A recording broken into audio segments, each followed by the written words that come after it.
Shopping is hard. I can never find anything in my size. I don't even know my size. I buy my clothes the same place I buy my groceries. There's a better way.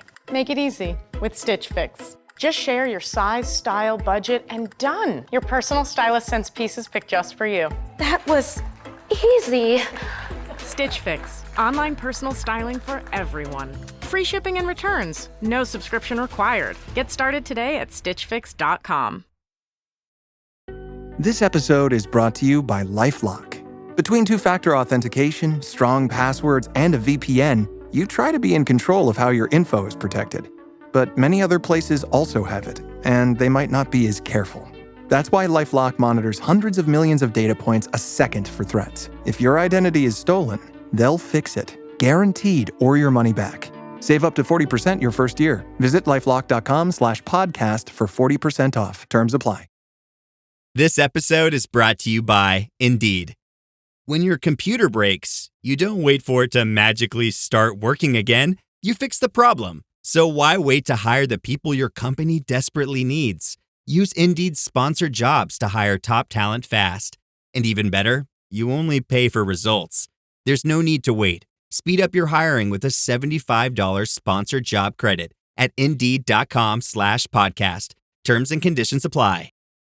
Have you ever spotted McDonald's hot, crispy fries right as they're being scooped into the carton? And time just stands still. Ba-da-ba-ba-ba.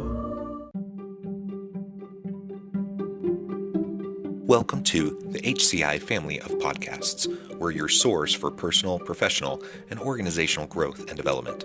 We share our own original research, explore industry trends, and interview executives and thought leaders from across the globe.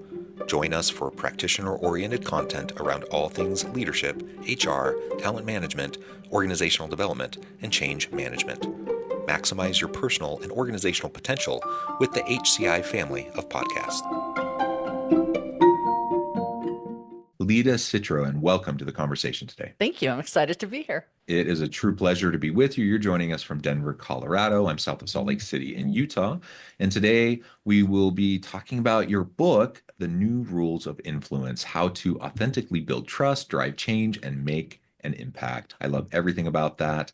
I think influence, of course, is so essential in this world, in all aspects of our lives, certainly within the workplace, within leadership roles that we may have. And this idea of trust, if we're going to drive change, if we're going to make an impact in any role that we have, whether at home, in the workplace, in our communities, in society, if we're going to do that, it's all built on trust. Trust drives change. Trust drives impact. It's what relationships are built upon, and relationships are what drive those things, right? Relationships are what drive influence. And so I'm super excited to unpack this and have this conversation with you today. As we get started, I wanted to share Lida's bio with everybody.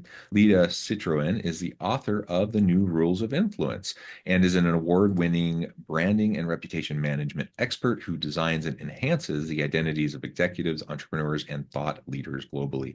As CEO and founder of Lida 360, Citroën is sought after for her knowledge of personal brand development, reputation management, leadership communication, and online positioning. Lida, anything else you would like to highlight by way of your background or personal context before we dive on in? You know, I think what makes me a little different in this field is I spent 20 years in corporate branding. So the fundamentals of how we position and brand a company or a service or a product are what I bring into the personal branding space. So having that background, I think, is a little bit interesting. I'm also a LinkedIn learning instructor. And yes, I've authored 7 books. This is my latest one. And as a parent, you're never supposed to say there's a favorite child, but this one might be my favorite. And we'll talk more about that. Wonderful, wonderful. One of the first questions I want to ask you is in relation to the book generally. I ask this usually of all authors. Books are labors of love. They take a lot of time and effort. Generally, authors, have very diverse backgrounds, and especially if you're not like a full-time author, like a trained writer who that's what you do your whole career. It's something that has a unique story. So I would be curious, like, why this book? Why now? What's kind of the backstory behind why this book came about? Well, I love that question. Thank you, John. Most of my books have been business books, right? How to do something. I wrote a book called Control the Narrative, which is for executives to learn about positioning themselves. And it also includes a section on reputation repair, which is the only book on the market for individuals.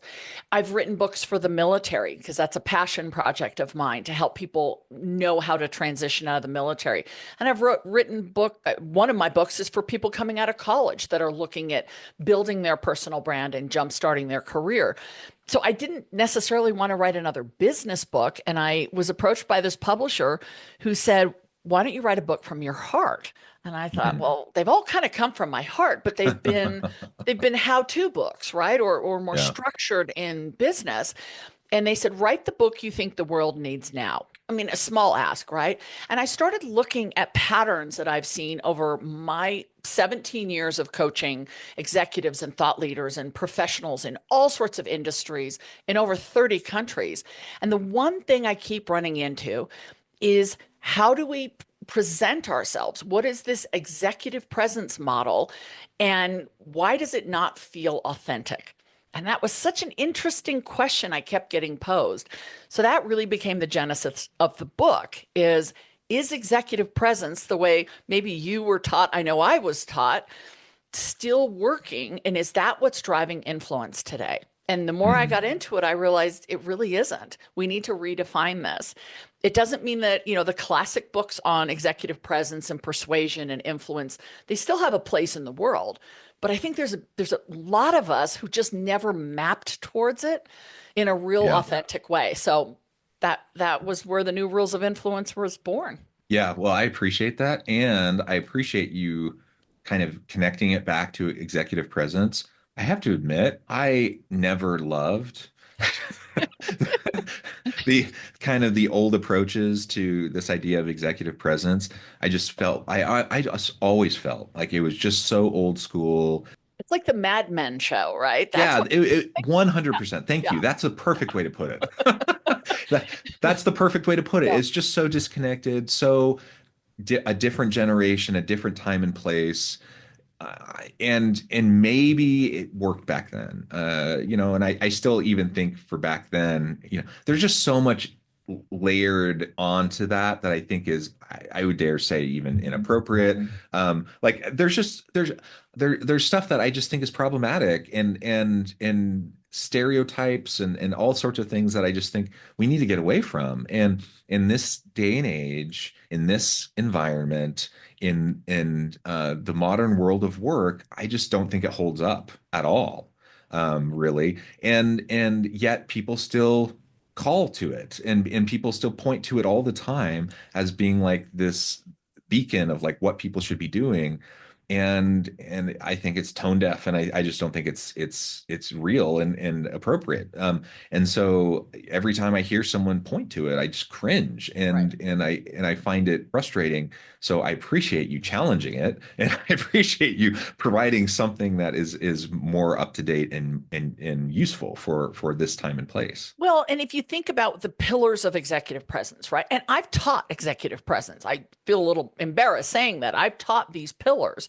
It's you have to look a certain way, you have to sound a certain way, and you have to have gravitas. Mm-hmm. And gravitas was always the one that tripped me up because, the research shows that HR leaders, executive leaders point to gravitas as an important ingredient in presence and influence and leadership. Yet, when asked to define it or teach it, we can't do that. So I'm like, well, that's not fair. We're saying you have to have this thing, but you'll know it when you see it, and we can't tell you how to get it. Right. And we have all these voices who don't fit the model, don't look like the poster child. So my question was, what are the rest of us going to do? I was brought up in a culture here in the corporate world in the US that you look a certain way, you sound, and then when it's your turn, you'll get tapped on the shoulder and you'll be able to speak, right? That's when you can have your influence. It's that old model of positional power, positional authority. I see this a lot coming out of the military, right? The rank and status. If you're not at the big kids table, then you're supposed to sit in the back and be quiet until it's your turn. And there's a place for that. I'm not shooting decorum and professionalism down, but if the person in the back of the room who may not have a job title that starts with a C has something really interesting to say that changes the game? Like we Right. have to start asking that. And we also see at the same time this confusion of executive leaders who are trying to find their voice and their heart's in the right place, but they're not the right person to speak on that topic. And so that's getting tripped up. And then you get into the whole, cancel culture thing. It all kind of comes together. We all want to be heard. We all want to know we matter, but how we get there has changed. Yeah, yeah, absolutely. And it's we're shooting ourselves in the foot if we're creating an environment where only a certain set of people are allowed to speak because of their position. Right. That's like I think so. insanity. I think so. I think so because if you're trying to start a new initiative for an organization, and human capital is humans, right? You're trying to start an initiative. You're going to do the research. You're going to get the data. But are you asking the people who live in the community that initiative will be impacted by, right? Are you really getting in there? And then are you listening without judgment, or are you listening to confirm your own biases? So that's what I talk about a lot in the book. And the book is not a hard read, right? It's very conversationally written. People who know me said they didn't know I could be funny. And there's funny parts in the book. And I'm like, I thought I was always funny. But it's not an academic heavy lift, because this doesn't have to be. This is just, gritty, practical ways to start speaking up a little bit. So as we dive in further, I'd love to pick your brain on some of those elements that you think are just essential, like these pillars of starting to build trust. If we're going to develop these relationships, we need trust, and that will help us to drive change, to make an impact. What are some of these pillars to building trust in this modern day and age, this modern environment? Well, I think that question maps to kind of the structure of how I lay out my thinking, which is why do you want to build trust and have influence? Where's that coming from? Because we have to know ourselves before we can expect someone else to know us. Who do you want to trust you and have influence? Who do you want to influence? Who are your people? And then we get to the how and the where. So that's kind of how I map my thought process around influence. And the first one, maybe the hardest, is to understand why. When we think of influence, oftentimes we think of influencers, right? People who are monetizing social media presence. But we have people who say, I've got this idea, this vision, this recommendation or solution that is just sitting on my heart, and I want to bring it forward. It's not about money. It's not about fame. It's about doing the right thing, right? So you've got people like that who are really clear about their why. But then I say, okay, do you have the courage to build influence around that? Courage is the first rule in the new rules of influence, because courage doesn't mean you're not afraid. It means you're willing to work through it. And sometimes that person in the back of the room, the most terrifying thing you can say to them is raise your hand and challenge that position from the CEO, or raise your hand and offer that idea. So it starts with courage, and it includes things like being real. I talk a lot in the book about, we use this word authenticity, and I think we all use it without thinking, but authenticity is a tricky one for me. It's almost too popular. So I use the word real, because if I said, John, be authentic with me, you'd be like, well, I kind of thought I was. Right. But if I said, let's get real, or I'm going to be real with you, there's a different layer of understanding. And I think we have so overscripted our messages. We have so over-sterilized our online presence and our bios and we've forgotten how to be real people. And real people are flawed and complicated, and we got baggage and all this stuff. just like the people who are going to follow us. So when we can show some of that realness and curate relationships based on that, I think that is where trust actually can start. But one of the things I'm not a fan of is going as far as transparency. So I believe we should be real and genuine.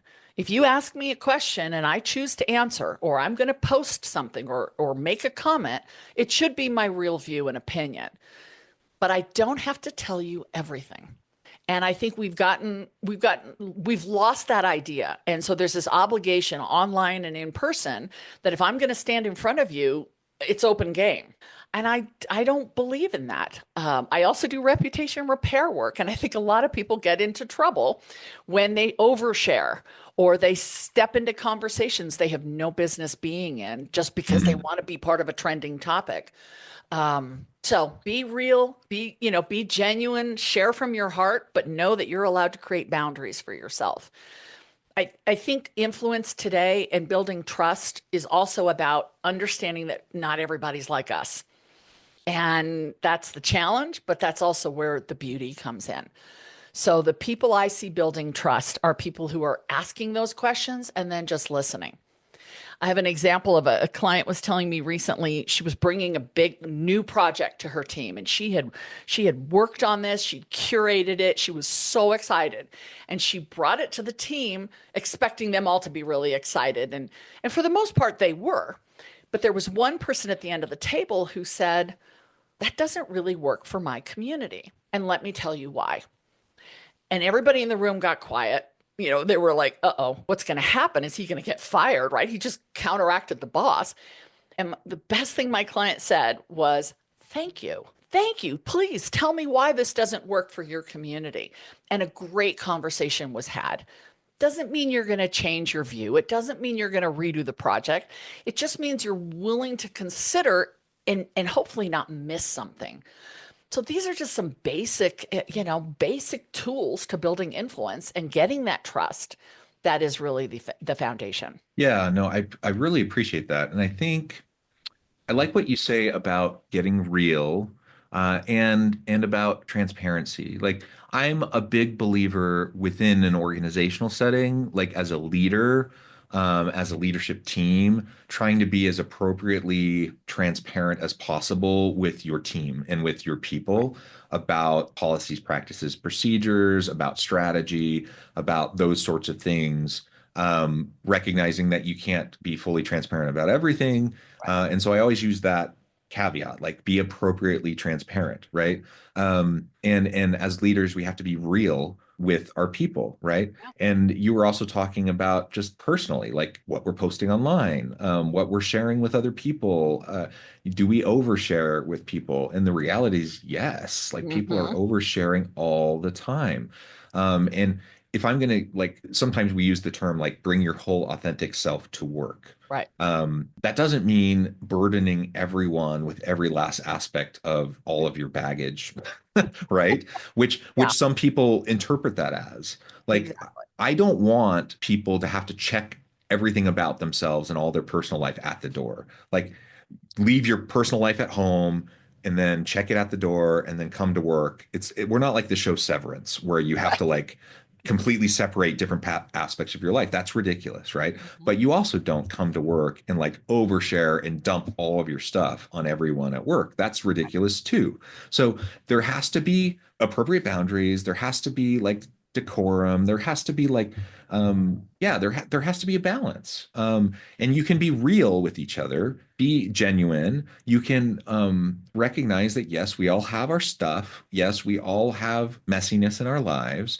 But you don't have to overshare. Nobody has the bandwidth to take on and like be the therapist for everyone in their office and to have to take on all the stuff for everyone around them when they have their own stuff, right? But we can also have empathy for each other, and we can also like be there as like some level of support for each other without having to overshare, right? Absolutely. And what I would advise is think about that ahead of time. So, I have guardrails around 3 topics, for instance, I typically don't go into. I don't talk about politics. Does not mean I don't have political views, but it's not part of my brand. I don't work with politicians. It's not my world, so I can keep that off to the side. I don't talk about alcohol and drugs. It's not part of the work that I do. And I have clients that are in recovery. So, out of sensitivity to them, and because it really isn't relevant, you don't see me photographed with alcohol. I don't talk or comment on posts or join conversations around that. And then the faith one is a big one. Now, if somebody wants to talk about faith, I will go there with them. But I have clients of all different backgrounds and cultures and faiths. So it isn't how I coach, it isn't how I speak through. So I can keep these boundaries in place. And it actually makes it easier to share and be real because I know where the line is for me. And as long as I keep myself safe, then I can have a lot of fun and share different sides of my personality. And the good thing about boundaries is you can always change them. Yeah. You have the right. I might decide one day that I want to talk about my favorite brand of Sauvignon Blanc.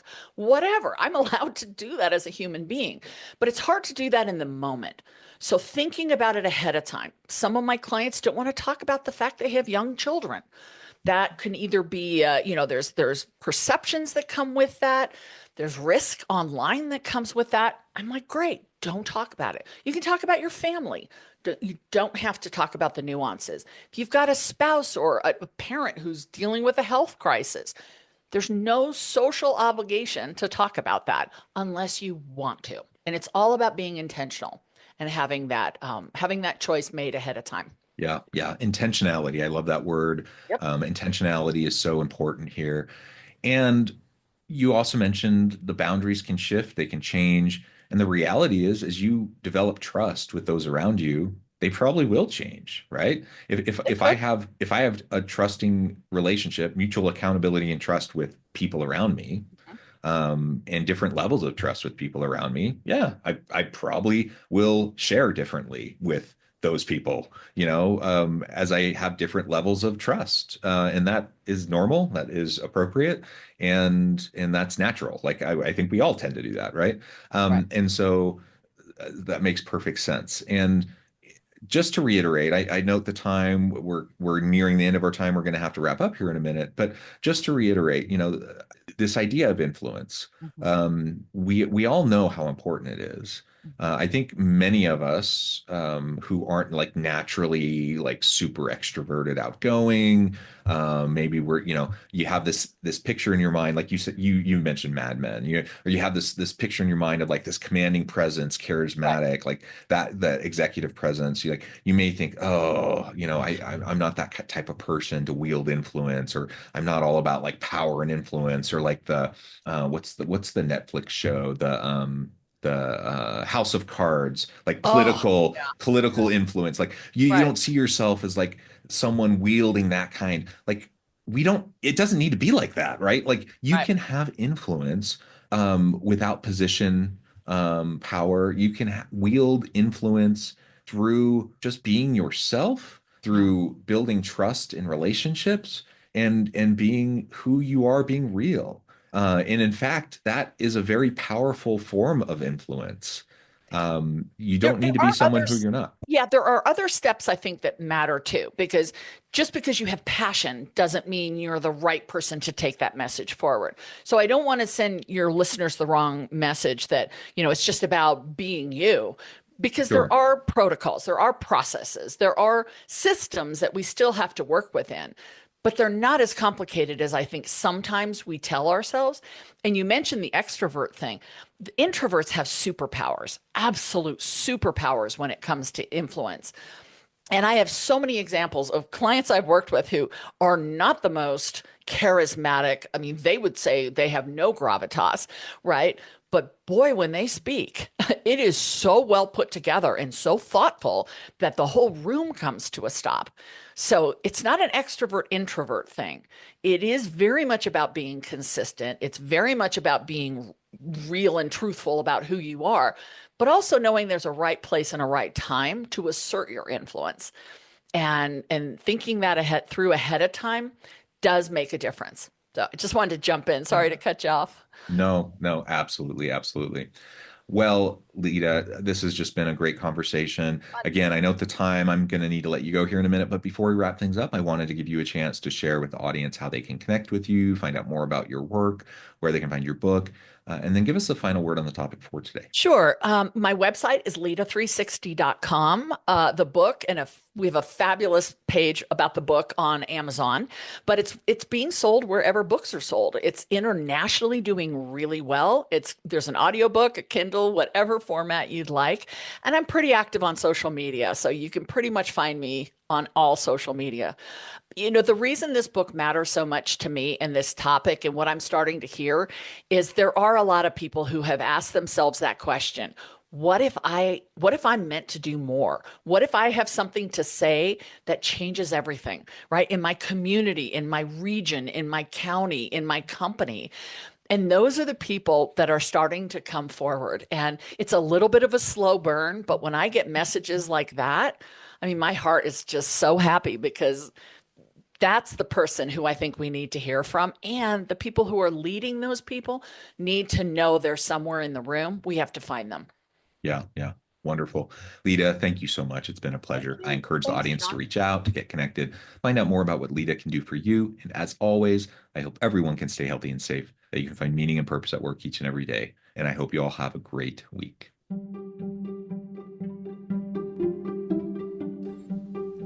Thanks for joining us for this episode of the podcast.